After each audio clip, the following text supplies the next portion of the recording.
جادو جسے سحر بھی کہتے ہیں۔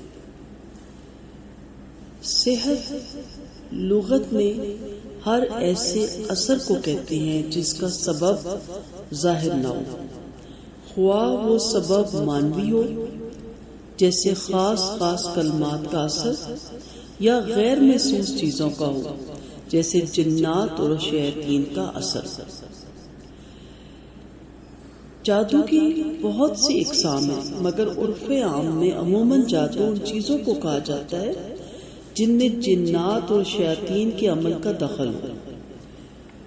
اصطلاحی قرآن و سنت میں سحر یا جادو ہر ایسے امر عجیب کو کہا جاتا ہے جس میں شیاطین کو خوش کر کے ان کی مدد حاصل کی گئی ہو۔ پھر شیاطین کو راضی کرنے کی مختلف صورتیں ہیں۔ کبھی ایسے منتر اختیار کیے جاتے ہیں جن میں کفر اور شرک کے کلمات ہو اور شیاطین کی تعریف کی گئی ہو، یا کواکب اور نجوم کی عبادت اختیار کی گئی ہو جس سے شیطان خوش ہو۔ کبھی ایسے اعمال اختیار کیے جاتے ہیں جو شیطان کو پسند ہے، مثلا کسی کو ناحق قتل کر کے اس کا خون استعمال کرنا، یا جنابت اور نجاست کی حالت میں رہنا، طہارت سے اجتناب کرنا۔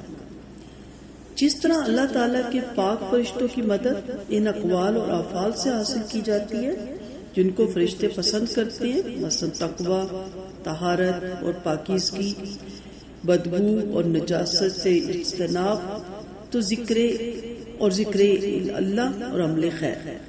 اسی طرح شیاطین کی امداد ایسے اقوال اور افعال سے حاصل ہوتی ہے جو شیطان کو بہت پسند ہے۔ اسی لیے سحر، جادو صرف ایسے لوگوں کا کامیاب ہوتا ہے جو گندے اور نجس رہے، پاکی اور اللہ کے نام سے دور رہے، خبیث کاموں کے عادی ہوں۔ عورتیں بھی ایام حیض میں یہ کام کرتی ہیں تو مؤثر ہوتا ہے۔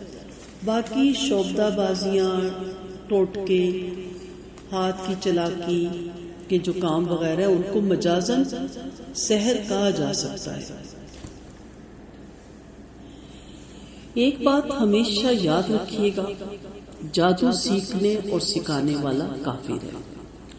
اس کی دلیل قرآن پاک کا یہ فرمان ہے، سورۃ بقرہ 102 آیت میں اللہ تعالیٰ فرماتے ہیں وَمَا أُنزِلَ عَلَى الْمَلَكَيْنِ بِبَابِلَ هَارُوتَ وَمَارُوتَ وَمَا يُعَلِّمَانِ مِنْ أَحَدٍ حَتَّى يَقُولَا إِنَّمَا نَحْنُ فِتْنَةٌ فَلَا تَكْفُرْ۔ پوری آیت کا ایک چھوٹا سا پورشن آپ کے سامنے پڑا ہے۔ نیز یہودی بھی اس کے پیچھے لگ گئے جو بائبل میں ہاروت اور ماروت 2 فرشتوں پر اتاری گئی تھی۔ یہ فرشتے کسی کو کچھ نہ سکھاتے جب تک یہ نہ کہہ لیتے کہ ہم تو تمہارے لیے آزمائش ہیں، سو تم کافر نہ بنو۔ اب قرآن کی یہ واضح آیت ہے جس میں کہا گیا کہ تم کافر نہ بنو۔ اس کا سیکھنا، سکھانا یہ کفر کے زمرے میں آتا ہے اور ایسا انسان کافر ہو جاتا ہے۔ اللہ تعالیٰ نے جادو سیکھنے والوں کے بارے میں فرمایا وَلَقَدْ عَلِمُوا لَمَنِ اشْتَرَاهُ مَا لَهُ فِي الْآخِرَةِ مِنْ خَلَاقٍ، اور یہ بات بھی جانتے تھے کہ جو ایسی چیز کا خریدار بنے اس کا کوئی آخرت میں حصہ نہیں۔ اور یہ بھی یاد رکھے کہ جادو سیکھنے والا کبھی فلاح نہیں پاتا۔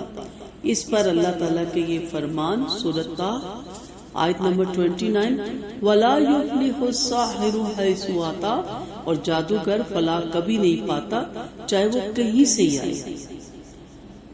عالموں کے پاس جانے والے لوگ، جو لوگ جادو اور غیب دانی کا دعویٰ کرنے والوں کے پاس جاتے ہیں، ان کے بارے میں نبی کریم صلی اللہ علیہ وسلم کا فرمان ہے جو شخص عراف یعنی نجومی اور کاہن کے پاس آئے اور اس سے کچھ پوچھے تو اس کی 40 دنوں کی نماز قبول نہیں ہوگی۔ صحیح مسلم کی یہ روایت ہے۔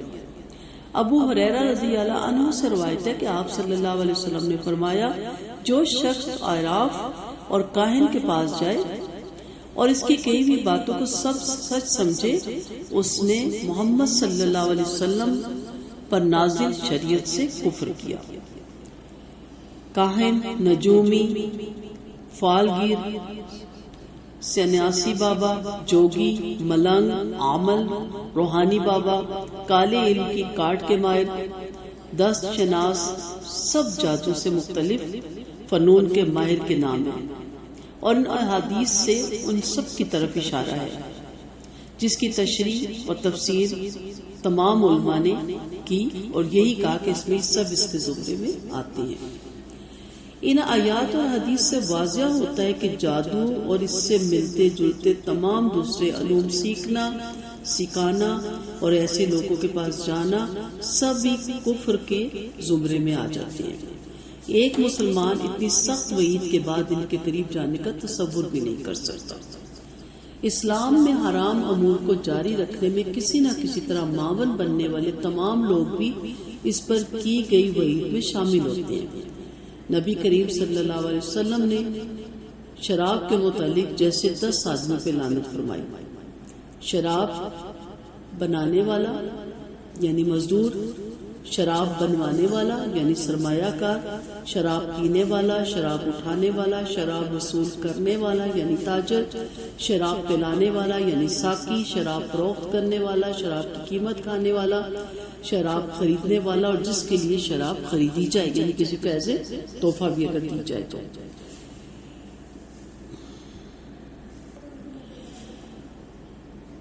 آئندہ کیا ہوگا، ماضی میں کیا ہو چکا، جن، آسیب اور جادو کا توڑ کرنا، قسمت کا حال بتانا، بیماری کا علاج کرنا، جادو سے شادی، کاروبار، ولادت، حمل، 2 آدمیوں کے درمیان محبت یا نفرت پیدا کرنا، ان سب امور کے لیے بغیر کسی آلے یا ظاہری اور معروف اور محسوس ذریعے کے درجہ ذیل اقسام کے یعنی سے ملتے جلتے جتنے بھی ذرائع اختیار کیے جائیں سب جادو سے تعلق رکھتے ہیں۔ مثلا کسی کتاب یا لفظوں یا حروفوں، جانوروں، پرندوں، چابیوں، سکوں، منکوں، دھاگوں وغیرہ کے ذریعے فال نکالنا۔ پھر ستاروں کی چال سے اندازہ لگانا، یہ بھی جادو کے زمرے میں آتا ہے۔ مختلف نقش کھینچنا، عادات کے ذریعے حساب لگانا، یہ آپ کو پہچان ہو جائے گی نا کہ جو آپ کو تعویذ میں خانے بنا کے عدد لکھتا ہے۔ کسی کی قمیض، چادر یا اس کا غسل کیا ہوا پانی سونگھ کر اندازہ لگانا۔ اگر آپ سے کوئی قمیض آپ کی مانگے تو آپ سمجھ جائیں کہ یہ کالا جادو کا ماہر ہے۔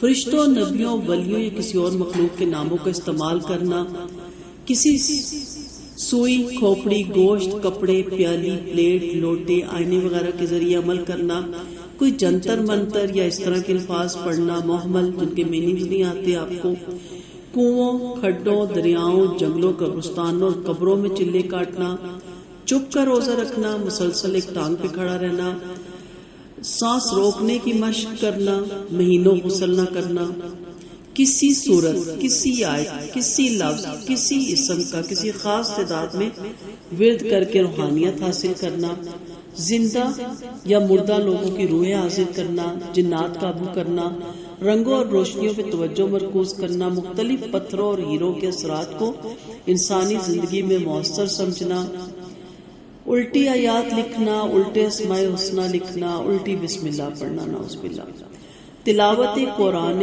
کریم یا سورتوں کی تلاوت کا جو طریقہ سنت سے ثابت نہیں وہ اختیار کرنا، مثلا سورہ یاسین کو مبینوں کے ساتھ پڑھنا، یہ بڑا عام ہو گیا آج کل۔ سورۃ فاتحہ کی اگلی آیت پر رک کر پچھلی آیت کو ساتھ ملا کر پڑھنا، پھر اگلی آیت پہ رک کے پھر پچھلی آیت کو ساتھ ملا کے پڑھنا، مخصوص تعداد میں پڑھنا، اندھیرے یا روشنی میں، وضو یا بغیر وضو، دن کا تعین یا ساتھ کسی شخص یا کسی رنگ یا روشنی یا کپڑے یا بال وغیرہ پہ توجہ مرکوز کر کے پڑھنا، یہ تمام جو امور ہیں، یہ جو تمام طریقہ کار ہیں، یہ جادو ہی کے زمرے میں آتے ہیں۔